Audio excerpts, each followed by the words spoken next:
If you ever need to check which version of Adobe Premiere Pro you're using, whether it's for troubleshooting, checking compatibility, or making sure you're on the latest release, this video is going to help.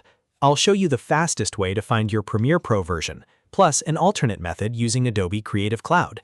If this tutorial saves you time, make sure to hit the like button and subscribe for more quick software tips. Let's jump in. The fastest method is to open Premiere Pro first. Once the app is open, look at the top menu bar and click Help. From the drop-down menu, choose About Premiere Pro. As soon as you click it, a small pop-up window will appear, and right there you'll see the exact version number of Premiere Pro installed on your computer.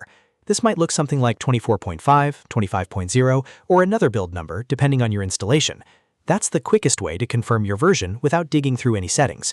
If you want to check it another way, you can also use Adobe Creative Cloud.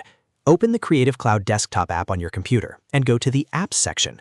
In the list of installed apps, find Premiere Pro.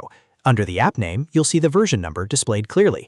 This is especially useful if Premiere Pro isn't open yet, or if you just want to verify the version from the Adobe launcher itself. So to recap, if Premiere Pro is already open, go to Help, then About Premiere Pro. If you prefer checking from Adobe Creative Cloud, open the Apps tab and look under Premiere Pro for the version number. Both methods are simple, fast, and reliable. If you found this helpful, please give this video a thumbs up and subscribe to the channel for more easy tutorials just like this. Thanks for watching, and I'll see you in the next one.